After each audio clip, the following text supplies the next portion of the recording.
here again at the University of Copenhagen with longtime Mars advocate, the president of the Mars Society, if I'm not incorrect, Yes. Dr. Robert Zubrin, Bob Zubrin, who is giving a talk here tomorrow, Yes. if I'm not incorrect. And Bob is an expert on the colonization of Mars and has written several great books on the subject and is a real advocate of colonizing the red planet. Um, why have we, since Apollo, we just had this discussion in the interview, why have we not yet been to Mars? Well, we could have gotten to Mars. NASA had plans to get to Mars by 1981 and would have if we had continued with the Apollo program and its planned follow-on. But to Nixon, it was someone else's program. It was not invented here, and he canned it. It was as if Columbus had come back from the New World the first time, and Ferdinand and Isabella had said, "So what? We don't care. Get lost, Chris."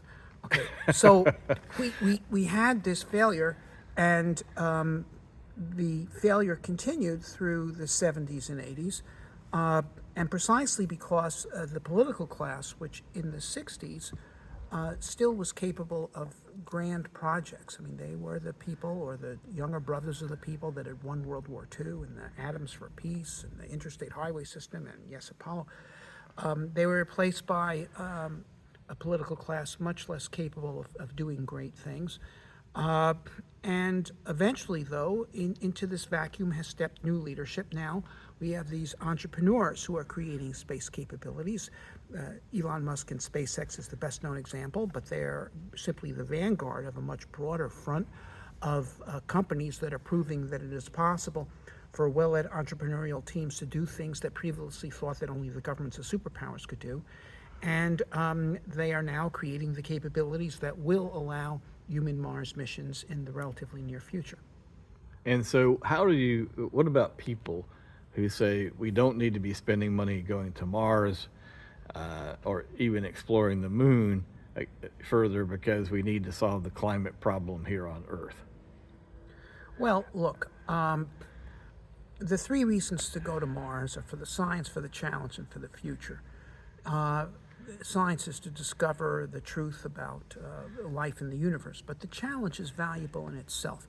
I mean, look, it is the challenge of establishing humans to Mars that drove Musk to create SpaceX, which is now giving us extraordinary advantages in the strategic struggle with Russia and China. It's now, as a result of having rapidly reusable launch vehicles, we can throw up whole constellations of satellites in an afternoon. This has enormous strategic value, but also it's not just that. The challenge will inspire millions of young people to enter science and engineering, and those people will create all kinds of technologies that advance our economy, our health, and yes, our national defense, and our knowledge.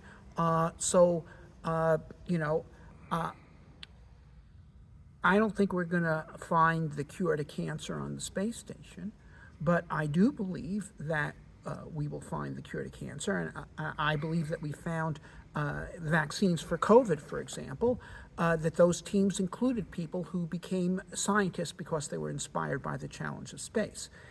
Just as the whole computer revolution of the 1990s and its sequel was created by people the children of Apollo, who were inspired to become scientists and engineers because they were excited about the human future in space. So the greatest source of wealth and national strength and national health is intellectual capital. And there's no better driver for creating it than a bold space program.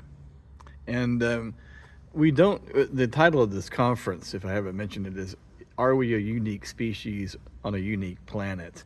And, we're still debating whether Mars was truly habitable early in its history, whether Mars had microbial life. There are tantalizing indications recently from NASA that for one of the rovers that it might have detected have a sample that might show microfossils. We don't know that yet. But so let's look at the long-term future of Mars exploration. If we terraform Mars, in other words, is there a way to cheaply and efficiently terraform Mars in a way that would make it habitable? Okay, well, Terraforming Mars is a project for the future. It's a project that will be undertaken by Martian settlers who want to improve the planet that they're living on, okay, because it's a big job. Okay, so it won't be done for aesthetic purposes. It will be done for fundamental material purposes of improving the environment of the people that live on Mars. But long before we terraform Mars, okay, we will settle Mars, and the Martian settlers will be able to thoroughly explore Mars and get answers to these questions about the nature of life in the universe. Is life as we know it on Earth unique, or is it one example of a much vaster tapestry of possibilities with different biochemistries? So we're going to get truth from Mars.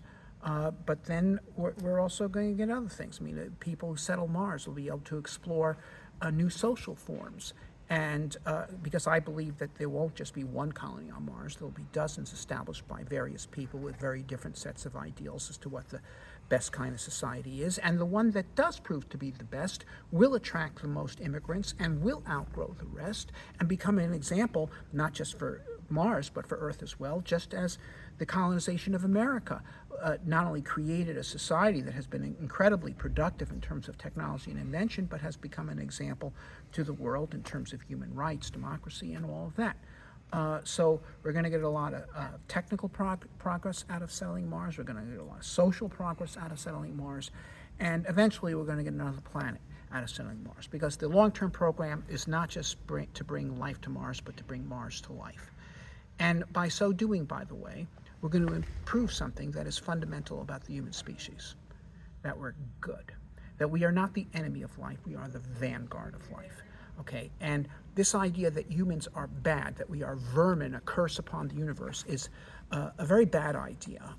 It has potentially extremely destructive corollaries, because you don't give freedom to vermin, you don't give freedom to cancer. You get if you view human beings as a net plus, then the fundamental goal of government should not be to restrict human numbers, activities, and liberties, but to protect liberty at all cost. And I think we will demonstrate that our liberties are worth protecting by going to Mars. So thank you, Bob Zubrin, the author for The Case for Mars and many other books. Thank you for taking the time to talk to us today. You're most welcome.